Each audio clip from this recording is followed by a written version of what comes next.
ముగ్గురు పిల్లలుంటే 30,000 రూపాయలు, నలుగురు పిల్లలుంటే 40,000 రూపాయలు ఇస్తాం. ఆంధ్రప్రదేశ్ ముఖ్యమంత్రి చంద్రబాబు నాయుడు గారు తీసుకున్న ఈ నిర్ణయం ఇప్పుడు దేశవ్యాప్తంగా అతిపెద్ద చర్చనీయాంశంగా మారింది. రాష్ట్రంలో జనాభా తగ్గిపోతుందని, భవిష్యత్తులో వృద్ధుల సంఖ్య పెరిగిపోతుందని భావించి ఆయన ఈ ఆఫర్ ప్రకటించారు. వినడానికి ఇది చాలా మంచి ఆలోచనలా అనిపించవచ్చు, కానీ ఈ ఒక్క నిర్ణయం వల్ల భవిష్యత్తులో ఆంధ్రప్రదేశ్ రాష్ట్రం ఎంత భయంకరమైన విపత్తును ఎదుర్కోబోతుందో ఎప్పుడైనా ఆలోచించారా? ఇది డెమోగ్రాఫిక్ డివిడెండ్ కాదు, డెమోగ్రాఫిక్ డిజాస్టర్. దీని వెనుక ఉన్న 7 అత్యంత ప్రమాదకరమైన వాస్తవాలు ఏంటో ఇప్పుడు డీటెయిల్ గా చూద్దాం.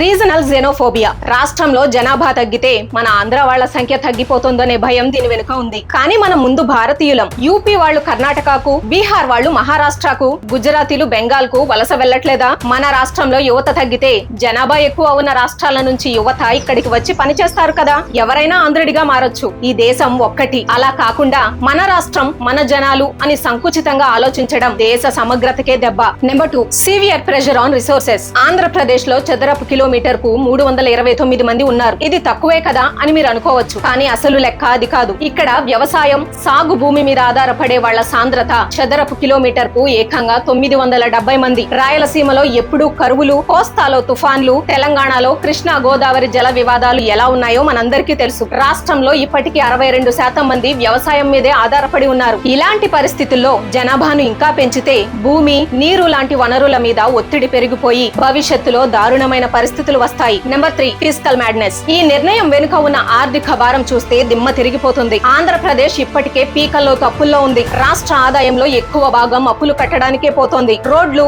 మౌలిక సదుపాయాలకు డబ్బులు లేవు. ఇలాంటి పరిస్థితుల్లో పిల్లల్ని కనడానికి 40,000 ఇస్తే సరిపోతుందా? ఒక పిల్లాడు పుడితే వాళ్ళకి 20 ఏళ్ల పాటు స్కూల్స్, హెల్త్ కేర్, సరైన రేషన్, ఆ తర్వాత ఉద్యోగాలు అన్ని ప్రభుత్వమే చూసుకోవాలి కదా. ఉన్న యువతకు స్కిల్స్ నేర్పించడానికి, ఇండస్ట్రీలు తీసుకురావడానికి ఖర్చు పెట్టాల్సిన వేల కోట్ల రూపాయల ప్రజల డబ్బును ఇలా జనాభాను పెంచడానికి ఖర్చు చేయడం ఎంతవరకు correct? Number 4, reasons behind population decline. ఇప్పుడున్న రోజుల్లో ఒక పిల్లాడిని కని వాడిని స్కూల్ చదువులు, హాస్పిటల్ ఖర్చులు, కాలేజీ ఫీజులు భరించి ప్రయోజకుడిని చేయాలంటే తక్కువలో తక్కువ 20 ఏళ్లు పడుతుంది. లక్షల్లో ఖర్చు అవుతుంది. ప్రజలు ఈ ఖర్చులకే భయపడే మరియు ఆడవాళ్లు కూడా ఉద్యోగాలు చేస్తుండడం వల్లే ఇద్దరు చాలు అనుకుంటున్నారు. ప్రభుత్వం ఇచ్చే 40,000 రూపాయల కోసం కక్కుర్తిపడి లక్షల రూపాయల భారాన్ని ఎవరైనా నెత్తికెత్తుకుంటారా? విదేశాలైన జపాన్, సౌత్ కొరియాలో కూడా డబ్బులు ఇచ్చి పిల్లల్ని కనమన్నారు, కానీ ఆ ప్రయోగం దారుణంగా ఫెయిల్ అయింది. Number 5, prioritising quantity over quality. డబ్బులు ఇస్తామంటే బాగా చదువుకున్న వాళ్ళు, మిడిల్ క్లాస్ వాళ్ళు పిల్లల్ని కనరు. కేవలం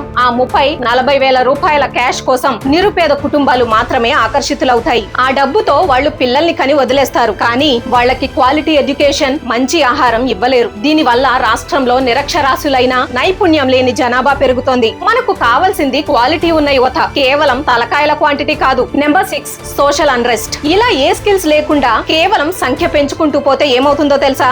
రేపు ఆ లక్షలాది మందికి ఉద్యోగాలు ఉండవు. నిరుద్యోగం, పేదరికం పెరిగిపోయి అది నేరాలకు, సామాజిక అశాంతికి దారితీస్తుంది. ఇది దేశాన్ని అభివృద్ధి పదంలో నడిపించే డెమోగ్రాఫిక్ డివిడెండ్ కాదు, రాష్ట్రాన్ని ముంచేసే demographic disaster. Number 7, religious disparities. ఇది అందరూ గ్రహించాల్సిన అత్యంత కీలకమైన పాయింట్. మన దేశంలో అందరికీ ఒకే చట్టం లేదు. ఇప్పుడంటే 4 పిల్లలు అంటున్నాం. ఒక వ్యక్తికి చట్టబద్ధంగా 4 భార్యలు ఉండి వాళ్ళకి 16 మంది పిల్లలు పుడితే వాళ్ళ బాధ్యత అంతా 30 ఏళ్ల పాటు స్టేట్ భరించాలా? ఉచితంగా స్కూల్స్, రేషన్ ఇవ్వాలా? దీని వల్ల రాష్ట్రంలోని మతపరమైన జనాభా స్వరూపం పూర్తిగా మారిపోయే ప్రమాదం ఉంది. యూరప్ లో ఇప్పటికే ఇలాంటి భయంకరమైన పరిస్థితులే చూస్తున్నాం. చూసారు కదా, చంద్రబాబు నాయుడు గారు కేవలం రేపటి వార్తల్లో హెడ్లైన్స్ కోసం, ఒక పాపులర్ ఇమేజ్ కోసం తీసుకున్న ఈ నిర్ణయం వెనుక ఇంత ప్రమాదం దాగి ఉంది. జనాభా పెరగడం కాదు ముఖ్యం, ఉన్న జనాభాని ఎలా వాడుకుంటున్నామన్నది ముఖ్యం. రేపటి సమస్యను పరిష్కరించబోయి ఈ రోజు రాష్ట్రాన్ని అప్పుల పాలు చేయడం, పర్యావరణాన్ని నాశనం చేయడం ఎంతవరకు కరెక్ట్? క్వాలిటీ వదిలేసి క్వాంటిటీ వెనక పడితే